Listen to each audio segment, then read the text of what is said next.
Assalamualaikum warahmatullahi wabarakatuh. Apa kabar teman-teman? Mudah-mudahan sehat semua ya. Jasmani, rohani dilancarkan segala urusan dan aktivitasnya, diberkahi segalanya. Amin ya robbal alamin. Baik teman-teman ya, pada kesempatan ini perlu kiranya kita coba cek and recheck lagi ya apa yang diinformasikan, terutama informasi resmi yang kita butuhkan dari Kortim. Nah, ini bagi para pionir yang masih setia dan percaya kepada Kortim, ada informasi beberapa yang saya dapatkan dari Kortim ya. Oke, to the point aja teman-teman. Oke, ini FAQ KYC ya. Nomor satu, apakah Anda masih perlu mendapatkan slot KYC yang ditetapkan secara acak oleh sistem? Nah, itu pertanyaannya ya. Apakah Anda masih perlu mendapatkan KYC secara acak di sistem, katanya gitu ya. Tidak, katanya. Nah, siapapun kecuali dua skenario. Jadi siapapun nggak perlu kita sekarang menunggu undangan KYC acak ya. Jadi tidak. Ini dua skenario di bawah ini harus dapat mengunjungi aplikasi KYC melalui P-Browser dan memulai aplikasi KYC Anda tanpa menunggu undangan. Jelas ya teman-teman ya. Nggak perlu menunggu undangan. Silahkan langsung masuk P-Browser, coba setiap hari. Penetapan slot KYC berbasis undangan hanya digunakan di masa lalu. Ini asli resmi ya dari Kortim ya. Ini digunakan di masa lalu. Karena ini saya dari websitenya Kortim ya. Dan prosesnya telah diperbarui untuk kemungkinan siapapun memulai. Jadi udah diperbarui, nggak perlu ada undangan lagi KYC ya, notifikasi. Teman-teman langsung aja karena udah dibuka, langsung aja. Jadi adapun bisa dan tidaknya, sudah bisa dan tidaknya kita melakukan KYC melalui P-Browser itu mungkin apakah dari sisi jaringan atau mungkin akun Anda yang belum rapi. Nah, itu jadi jangan serta-merta bilang itu saya udah coba buka P-Browser tetap aja nggak bisa. Nah, itu sabar. Jadi mungkin memang masih kan pintu itu kalau pintu satu yang ngantri banyak ya nggak bejubel ya, nggak mungkin masuk semua kan ya. Itu ya, jadi ditunggu saja giliran. Hari ini misalkan pagi nggak bisa, coba hari ini, nanti sore atau siang dicoba lagi, terus coba lagi nanti malam atau besok, seperti itu ya. Jadi jangan pernah menyerah karena memang ini sudah tidak mengutamakan undangan lagi, tapi langsung P-Browser. Akun yang baru dibuat tidak akan bisa langsung mengajukan verifikasi KYC. Ini bagi yang baru daftar ya. Jadi nggak bisa sampai setelah menambang selama 30 hari. Jadi yang penambang pendaftar baru itu nggak bisa langsung KYC. Dia harus menjalankan misi menambang dulu 30 hari. Tidak perlu berturut-turut katanya ya. Ini membantu jaringan memprioritaskan sumber daya validasi KYC untuk perintis manusia yang lebih dulu, yang lebih pertama ya. Jadi sebulan yang baru itu dikebelakangin, jadi yang masa sebulan itu sebelum yang baru masuk KYC yang lama dulu kan gitu ya. Berkomitmen yang juga memiliki cukup keseimbangan untuk masuk akal melalui KYC dan bermigrasi ke mainnet ya. Sebagian kecil akun yang diidentifikasi oleh algoritma sebagai kemungkinan besar akun palsu atau akun yang melanggar tidak akan memenuhi syarat untuk KYC. Nah, jadi kalau terdeteksi akunnya palsu atau melanggar atau mungkin ada handphonenya terkena root ya atau kena pengembang open di valve ya, di pengaturannya atau pernah di root juga, nah itu kemungkinan akan bermasalah di KYC.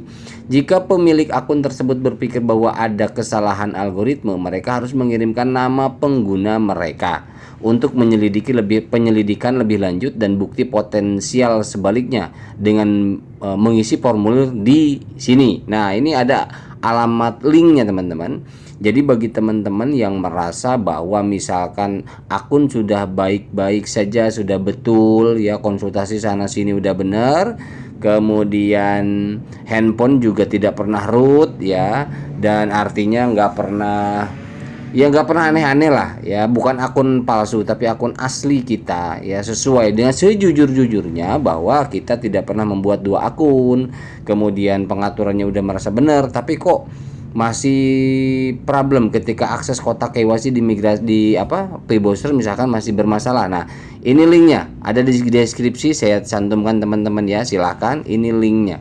Nah, ini isi aja di sini katanya. Bergantung pada apa yang kami terima. Jadi nanti keluhkan di sana. Apa keluhannya, problemnya seperti apa. Kami dapat menyelidiki lebih lanjut katanya ya. Ketika slot KYC dibuka untuk Anda, ketika slot dibuka untuk Anda, apakah Anda masih akan mendapatkan notifikasi pop up? KYC slot saat Anda memulai sesi penambangan baru. Notifikasi sembulan KYC tidak boleh digunakan sebagai satu-satunya cara agar pionir mengetahui apakah mereka memenuhi syarat untuk memenuhi aplikasi KYC atau tidak. Jadi nggak serta-merta kita nunggu notifikasi bahwa Anda memenuhi syarat. Misalnya ada teman-teman kan, Anda memenuhi saat ini sudah memenuhi kriteria syarat mendapatkan KYC, kan ada tuh perkataan seperti itu. Nah, jadi jangan mengandalkan kata-kata notif seperti itu katanya di sini di KYC ya, dari Kortim ya. Notifikasi sembulan KYC tidak boleh digunakan sebagai satu-satunya cara agar pionir mengetahui apakah mereka memenuhi syarat. Nah, jadi sekarang udah dirubah karena ya, jadi melalui P-Browser kotak KYC klik aja. Jadi nggak perlu menunggu kata-kata memenuhi syarat, langsung aja masuk ke P-Browser dan KYC ya, ketika memang akun Anda sudah dirasa lama. Meskipun kemungkinan besar mereka akan mendapatkan sembulan slot KYC ya, pelopor harus langsung memeriksa layanan KYC mereka di aplikasi KYC di P-Browser KYC P. Anda cukup membuka browser P dan menavigasi ke aplikasi KYC. Silahkan gunakan pemberitahuan pop-up sebagai pengingat daripada undangan. Jelas ya, saya rasa ya. Kemudian poin yang ketiga, sekarang P KYC terbuka untuk semua. Bagaimana saya bisa mengajukan KYC? Mengunduh P-Browser pertama ini diperlukan untuk mengajukan KYC ya. Anda dapat mengakses KYC melalui P-Browser. Pastikan untuk menyiapkan dokumen identifikasi Anda yang relevan ya. Siapkan dokumen. Pelopor didorong untuk langsung meriksa layanan KYC Anda ya melalui P-Browser. Persetujuan tentatif KYC apa artinya? Nah, ini ya, kalau yang udah mengajukan KYC kemudian ada persetujuan tentatif, apa sih artinya? Apa yang diperlukan untuk lulus? Berapa lama waktu yang dibutuhkan? Nah, ini dijawab oleh Kortim semua ya. Program KYC tentatif yang tidak berlaku untuk sebagian besar jaringan memerlukan pemeriksaan verifikasi tambahan sebelum pionir dapat lulus KYC sepenuhnya. Ya, persetujuan KYC tentatif tidak sama dengan persetujuan KYC penuh. Dan dengan demikian belum membuka fungsionalitas misalnya menjadi validator. Kalau masih tentatif belum bisa karena harus ter-KYC penuh baru bisa jadi validator ya.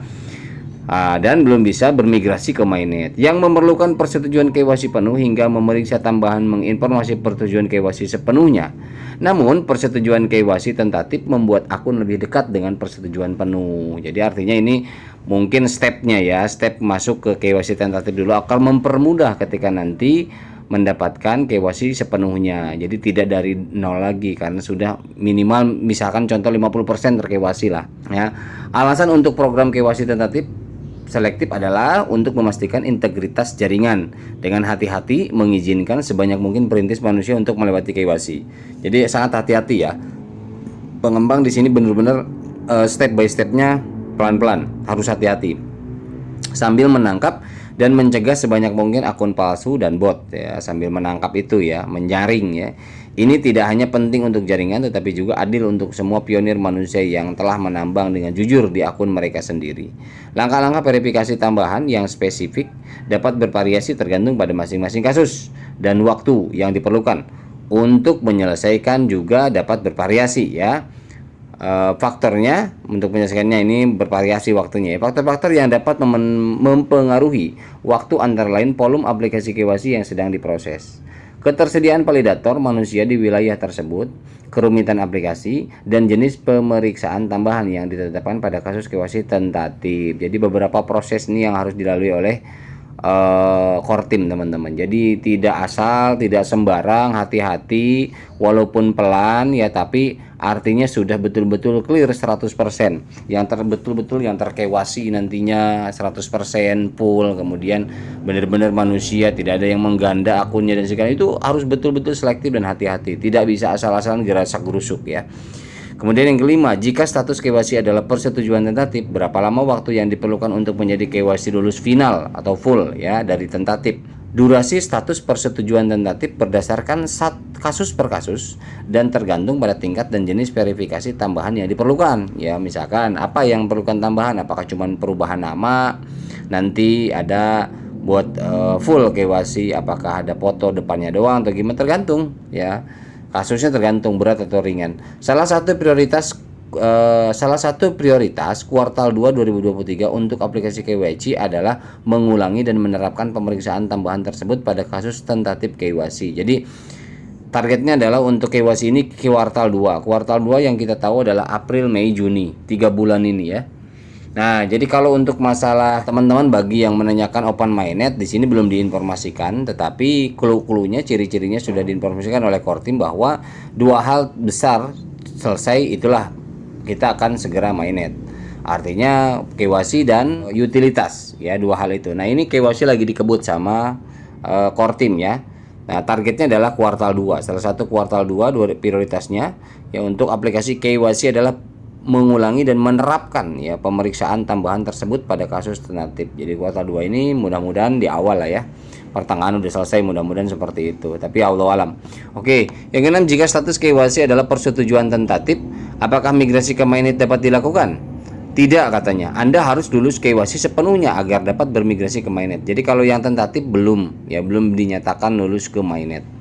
Baru ter-KYC 50% gitu. Saat KYC diajukan, layar apa yang bisa Anda dapatkan di aplikasi KYC saat diajukan? Apa yang didapat? Setelah mengirimkan aplikasi KYC, Pionir akan melihat beberapa layar berbeda di aplikasi KYC. Perintis mungkin melihat layar yang menunjukkan bahwa aplikasi sedang ditinjau dalam proses ya, benar ya. Kemudian jika permohonan KYC disetujui untuk sementara, artinya diterima oleh validator sambil menunggu pemeriksaan tambahan, Pionir dapat melihat layar persetujuan sementara. Ya, persetujuan sementara. Jika pemeriksaan tambahan menginformasikan lebih lanjut keaslian data dan akun, Pionir akan melihat layar KYC lulus. Nah, kalau udah lolos ya. Untuk sebagian besar aplikasi yang berada di luar program KYC tentatif, mereka akan langsung melihat layar KYC lulus kalau yang lulus, tanpa memeriksa tambahan jika diterima. Kemudian yang 8, sesuai pengumuman sebelumnya, aplikasi KYC yang diajukan dapat disetujui dalam waktu 15 menit jika semuanya diserahkan dengan benar ya datanya dan tidak ada banding nama yang diajukan. Nah, ini berarti banding nama ini memperlambat juga teman-teman ya. Jadi yang salah-salah nama ini ya jangan nyalain core team juga, karena Anda awalnya daftar asal-asalan. Karena mungkin ya namanya juga iseng, nggak tahu ini beneran, ya akhirnya ya sekarang resikonya pas ketika KYC ini bikin lama nih, yang banding-banding nama ini bikin lama. Makanya kalau misalkan nggak ada yang nama belakang, nama depan doang, ya udah nama depan aja, nama belakang juga diisi nama depan aja nggak masalah. Kalau memang ketika dikosongkan nggak bisa dikonfirmasi, nggak bisa dilanjut prosesnya karena harus diisi nama belakang misalkan. Kalau memang nama belakang harus diisi ya nama depan aja dimasukkan lagi, daripada yang aneh-aneh ntar beda sama KTP kan gitu. Apakah ini masih terjadi?